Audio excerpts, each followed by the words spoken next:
moi, je suis assez étonnée que vous vous accordiez ainsi, ou que vous demandiez à ce qu'on vous accorde ainsi la quasi-totalité des points de cette loi de 2015, pour la simple et bonne raison que vous exprimiez vous-même dans un article du Télégramme il y a quelques mois que vous souhaitiez abandonner les vieilles pratiques. J'estime qu'aujourd'hui, au sein d'un conseil municipal porté par 2 groupes d'opposition, par 6 voix d'opposition, le débat est important. Et quand vous me disiez tout à l'heure, Madame Le Graët l'expliquait très bien d'ailleurs, qu'il y avait eu une commission d'appel d'offres quasiment, en tout cas pour les travaux, en 6 ans, puisque le montant est porté à 5 350 000, et que je me demande où sont passées les discussions sur le lustre de la mairie ou sur d'autres projets. Eh bien, à la lecture de ce point, en l'occurrence de ce point sur les marchés publics, le point numéro 3, je me pose la question du bien fondé d'un conseil municipal si on lui enlève toutes ces possibilités de discussion, de débat, même s'il y a la majorité et que de toute façon la majorité aura le dernier mot. Je pense que le fait qu'il y ait débat et qu'il y ait discussion au sein d'un conseil municipal sur des points aussi importants, c'est aussi un moyen d'informer la population, et de porter la voix de la population sur des sujets qui sont aussi conséquents. Ce sera également le cas, en tout cas, pour notre avis, sur les droits portant à préemption qui permettent à la commune d'acquérir des biens immobiliers, et sur les droits d'expropriation. Il va de soi que c'est un droit qui doit être remis entre les mains d'un plus grand nombre. Alors, je pense que, là, il s'agit de mesures qui permettent le fonctionnement quotidien. J'ai bien compris. C'est impossible d'envisager d'envisager un fonctionnement de la commune si toutes les semaines il faut saisir le conseil municipal. Ça, c'est un point d'ordre général. Ensuite, en particulier, vous évoquez le point 3. Il n'est pas question, il n'est pas demandé l'autorisation de passer tous les marchés. On est dans l'exécution d'un marché, dans la mise en œuvre ou la préparation. Alors, la préparation des marchés, très simplement, je vais vous expliquer ce que c'est lancer la procédure d'appel d'offres. Voilà. C'est ça la préparation d'un marché. On ne va pas saisir le conseil municipal pour définir, à chaque fois qu'on lance un marché public, demander l'autorisation de lancer l'appel d'offres. On ne parle pas de l'attribution du marché. Et l'exécution des mesures, eh bien, c'est signer les courriers, c'est lancer les études, etc. Mais lorsque les crédits sont inscrits au budget, et vous savez très bien que là, eh bien, c'est l'inscription au budget qui fait l'arbitrage, et c'est là que les enjeux sont discutés, que le projet lui-même est discuté, et il peut être contesté. Mais ensuite, lorsque les budgets sont prévus, que l'opération est acceptée, pour la mise en œuvre, c'est absolument indispensable de bénéficier de la possibilité de le mettre en œuvre, tout simplement sur la base de ce qui est inscrit au budget et ce qui a été voté au budget. Et je pense que ce que vous indiquez montre une méconnaissance du fonctionnement d'une commune. Il n'est pas question, et de toute façon, vous savez très bien que les choses, elles se font en toute transparence. Il n'est pas question que le maire décide tout seul de lancer telle ou telle opération. Il faut tout le temps que les crédits soient inscrits au budget. Et là, c'est le travail essentiel, fondamental du conseil municipal. Et il n'y a pas de contestation là-dessus. Mais ensuite, eh bien, il faut bien mettre en œuvre, il faut bien signer le courrier, il faut bien lancer, il faut bien demander à l'entreprise d'intervenir. Signer, par exemple, l'ordre de service d'une entreprise. On va pas saisir le conseil municipal pour demander de signer un ordre de service. Voilà. Et je pense sincèrement qu'il y a une méconnaissance. Pour les autres procédures, le conseil municipal est amené à se positionner. Lorsque nous avons exercé le droit de préemption à d'autres occasions, de toute façon, les choses ont été fixées en conseil municipal. Et le droit de préemption répond à des critères légaux, et ça ne se fait pas comme ça, c'est pas le fait du prince, c'est pas juste, voilà, on décide. Mais après, il faut bien évidemment qu'il y ait une possibilité, pas qu'il y ait que le fonctionnement ne soit pas grippé systématiquement parce qu'il faudra qu'on se réunisse. On est dans la mise en œuvre de ce qui est décidé par le conseil municipal. Voilà. Donc, je du tout d'accord avec ce que vous évoquez. Ça n'a rien à voir avec les pratiques anciennes ou modernes. C'est un fonctionnement absolument nécessaire. On ne va pas saisir le conseil municipal chaque fois qu'il va falloir acheter une boîte de crayons. Peut-être qu'une limite ou qu'un montant serait peut-être à fixer effectivement avant d'atteindre les 5 millions d'euros. Si les crédits ne sont pas inscrits au budget, de toute façon, il est impossible. Enfin, lisez la phrase jusqu'au bout. Je la lis. Bien, si les crédits sont inscrits au budget, c'est que le projet a été approuvé. Si vous reprenez telle qu'est la délégation de l'article L2122, 22, 4e article, sans la limiter, le maire aura compétence pour tous les marchés, quel que soit le montant, du moment que les crédits sont inscrits au budget. Le conseil municipal ne pourra plus juridiquement intervenir. Et je le lis, hein. Mais vous ne comprenez pas, si les crédits sont inscrits au budget, c'est que le conseil municipal les a autorisés. C'est ça que vous ne voulez pas comprendre. Alors, voilà, c'est tout. L'enveloppe globale est inscrite au budget, d'accord, mais le détail des marchés publics et des signatures, eh bien, moi je pense, au-delà d'un certain montant, devrait faire l'objet d'une discussion. Voilà ce que je pense. Vous avez le droit de ne pas être d'accord avec moi et vous avez la majorité pour en décider.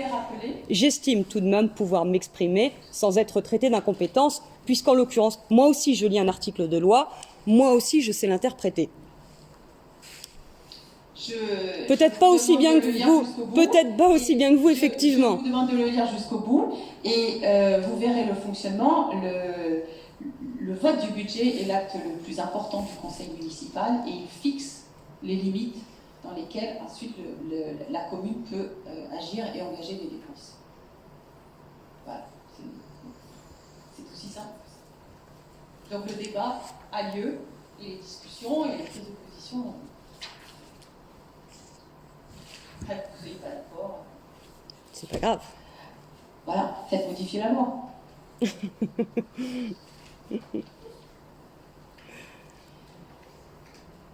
Alors, est-ce qu'il y a d'autres remarques? Bon, donc sur cette délibération concernant les délégations qui sont consenties par le conseil municipal au maire, est-ce qu'il y a des abstentions? Est-ce qu'il y a des voix contre?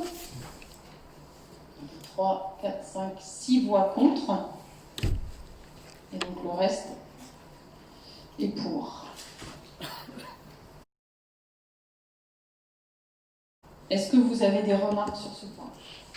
Oui.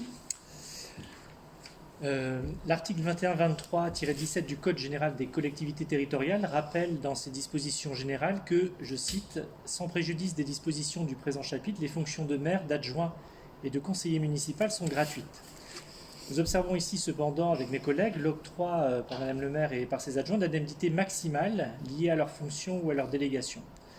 Le cumul des mandats vous garantit, Madame le maire, des ressources favorables. Plusieurs de vos adjoints bénéficieront sans nul doute, au regard des délégations que vous leur octroyez, une indemnité qui s'ajoutera à leur pension de retraite ou à leur salaire ou encore à leur solde.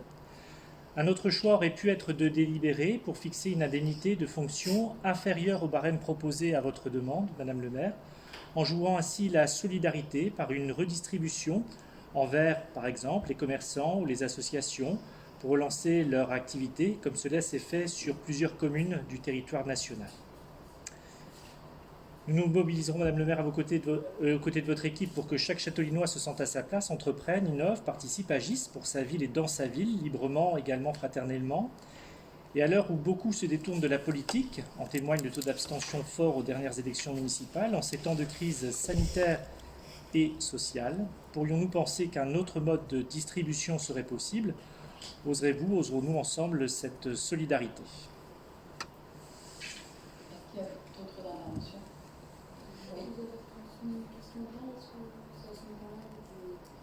Alors sur ce point-là, allez-y, intervenez maintenant. Nous, c'était plutôt revenir sur la répartition des indemnités entre les équipes et envisager d'utiliser une partie de l'enveloppe globale pour la solidarité. Et on ne s'était pas concerté.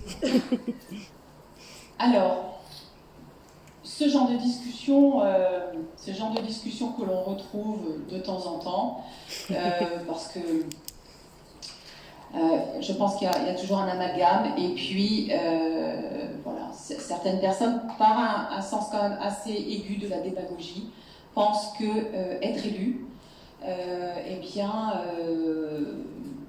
ça n'entraîne aucun frais pour les élus, et que assumer des responsabilités, mettre de côté son activité professionnelle, eh bien, ça doit se faire sans aucune indemnisation. Il ne s'agit pas de revenus, il s'agit d'une indemnisation. Pour beaucoup, il s'agit d'un revenu de remplacement, puisque l'activité professionnelle est mise de côté, et les évolutions de carrière des uns et des autres qui décident de se consacrer au bien public, eh bien, ces évolutions de carrière, durant la période d'élu, en général, en pâtissent grandement. C'est un engagement qui est fait. Je trouve, M. Canivet, que votre déclaration, qui sous couvert de solidarité, etc., est parfaitement démagogique. Mais je dis bien parfaitement démagogique. C'est facile, on sait très bien que les questions d'argent en France sont toujours un tabou, mais aller faire croire qu'un maire ou un adjoint qui travaille durant son mandat tous les jours, la nuit, le jour, qui engage sa responsabilité tout le temps, eh bien, devrait le faire gratuitement. Eh bien, je trouve que c'est parfaitement honteux. Mon point de vue aujourd'hui, et c'est parfaitement unanime, enfin, les élus le savent, aujourd'hui, la démocratie locale, c'est du quasi-bénévolat. Et c'est scandaleux. Tout à fait scandaleux. Et ce que je regrette, c'est que dans une commune comme la nôtre, parce que c'est régi par des strates, c'est que tous les conseillers municipaux ne puissent pas bénéficier d'indemnités pour les déplacements qu'ils effectuent, pour le temps qu'ils passent, pour le temps qu'ils doivent prendre sur leur activité professionnelle. Ça, c'est tout à fait regrettable. Et je pense que vous seriez bien inspirés, eh bien, justement, d'aller dans ce sens. D'aller dans le sens d'une demande d'un statut de l'élu tout à fait véritable qui protège l'élu, et d'aller aussi dans le sens d'une indemnisation de l'ensemble des élus qui consacrent énormément de temps. Et vous savez, quand on discute avec les Châteaulénois, quand on discute avec les citoyens, ils nous disent tous « j'aimerais pas faire ce que vous faites, vous avez du courage, je vous remercie ». Et si j'ai été réélue ici, nous avons été réélus au mois de mars dernier, c'est bien parce que les Châteaulénois nous faisaient confiance. Et le fait que nous percevions une indemnité, eh bien, je pense que n'a jamais choqué les Châteaulénois. Combien de personnes m'ont dit « mais moi je ne le fais pas ».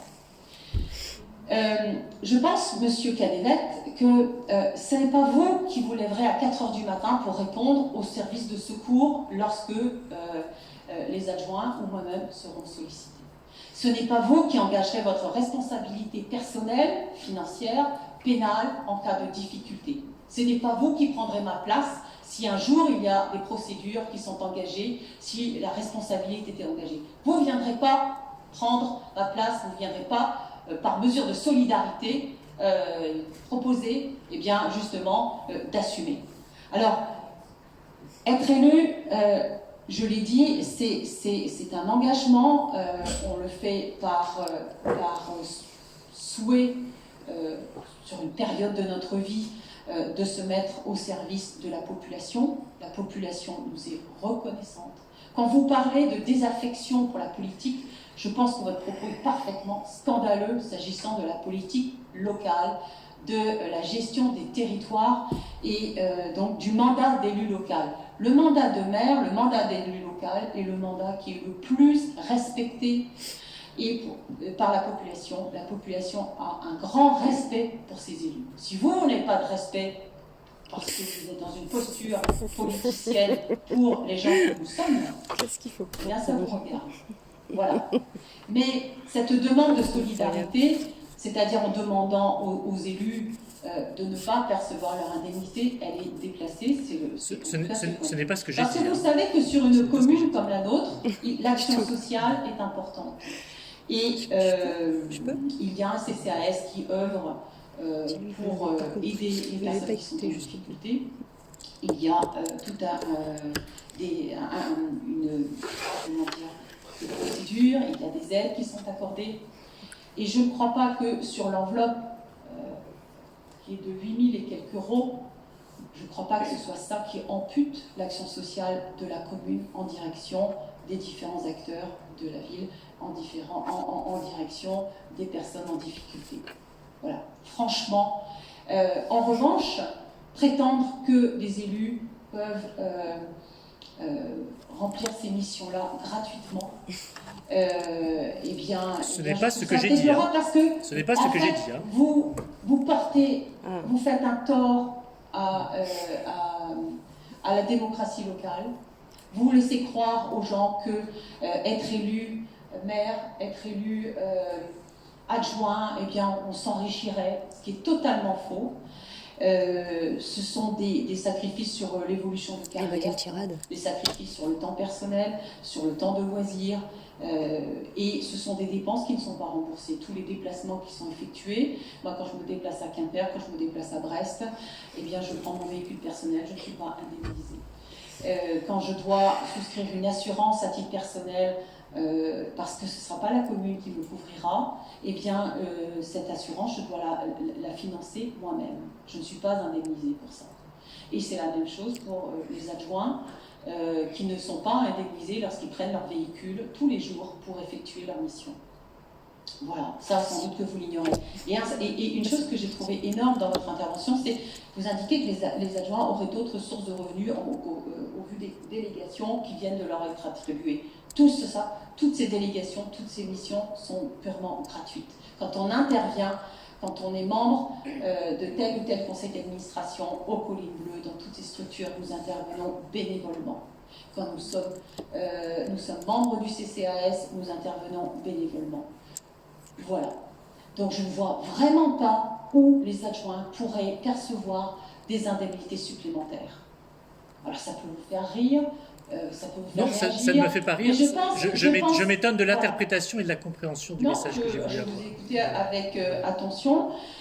C'est un sujet qui est récurrent, qui revient à chaque renouvellement du conseil municipal. Qu'est-ce que vous voulez? Que la démocratie soit exercée uniquement par des rentiers? Bon, ah oui, c'est un choix. Ça existait à une époque, au XIXe siècle, oui, effectivement. Eh bien, la démocratie a été exercée par des rentiers. Aujourd'hui, la démocratie elle est moderne, elle est exercée par des hommes et des femmes qui travaillent et d'autres qui sont plus en activité, qui perçoivent une retraite, mais dans l'exercice de leur mission, eh bien, ils engagent des frais. Ça me paraît tout à fait normal qu'ils soient indemnisés. C'est à se demander qui fait de la démagogie ce soir, parce que nous vous avons suggéré un geste au vu de la situation, un geste, pas de la gratuité, loin de là. Il est important de reconnaître le travail de tous les élus. Ne nous prenez pas pour plus idiots que nous sommes, il s'agit d'un geste de solidarité. En aucun cas, il n'est question ici de mettre au devant de votre table le courage dont vous faites preuve d'être maire de Châtelain, et nous le respectons et nous vous félicitons pour ce courage et cette bravoure. Il n'est pas question de parler de gratuité des élus municipaux, il est question de parler de faire un geste, peut-être les élus s'ils le souhaitent, qui peut-être des revenus, qui souhaiteraient faire un geste, montrent ce geste au même titre que d'autres communes, et ce n'est qu'une suggestion, en aucun cas une injure ou une insulte, et nous ne méritons pas un traitement de la sorte, ni une tirade qui nous traite de démagogues pour avoir osé aborder un sujet que beaucoup se plaisent à lire dans la presse aujourd'hui et qui montre l'exemple de la solidarité. Monsieur Canévet a commencé son propos en indiquant que le mandat d'élu local était gratuit. C'était un rappel d'un article de loi. C'est un article de loi qui dit qu'un mandat se fait dans la gratuité, qu'il s'agit d'une indemnité de fonction. Ensuite, vous allez faire croire aux Châteaulinois que sur des budgets, le budget de la commune est de l'ordre de 7 millions d'euros. Vous allez faire croire aux Châteaulinois. Quel est le rapport avec un appel à la solidarité des élus municipaux ? Mais vous êtes solidaire. Attendez, vous parlez de la difficulté des Châteaulinois. Vous n'allez pas me faire croire que l'indemnité qui est versée aux élus sur un budget de 7 millions d'euros va amputer la capacité de la commune à être solidaire et à La solidarité n'est pas qu'une question de montant, elle est aussi parfois une question de geste. Faites les gestes que vous souhaitez. C'est déjà fait à titre personnel. Madame Humédé aussi évoqué la solidarité. Lorsque nous l'avons sollicité pour distribuer les masques, elle nous a trouvé une excuse pour ne pas venir. Donc en termes de solidarité, moi je veux bien recevoir toutes les leçons. Mais quand on demande juste... sur le principe, peut-être, mais regroupés dans le même lieu. Et toutes les précautions ont été prises et j'ai bien, à la lecture de votre mail, on avait le sentiment que vous ne vouliez surtout pas prendre de risques. Voilà. Donc la solidarité, c'est aussi, lorsqu'on est élu, eh bien, participer à ce genre d'action, les mesures de protection ayant été prises. Voilà, moi j'ai noté que vous ne vouliez pas venir. On attendait de voir les élus dans les associations caritatives. Les élus ont été présents surtout. Et les services ont fait leur travail aussi. Voilà. En tout cas, je vous réponds. Les indemnités qui sont versées dans les communes sont anormalement basses, vous le savez très bien, au regard des missions qui sont exécutées. Et ce que j'ai indiqué en préambule, je trouve regrettable que l'ensemble des élus qui travaillent ne soient pas indemnisés. Voilà. Et ça, c'est pour une commune comme la nôtre, ça n'est pas possible.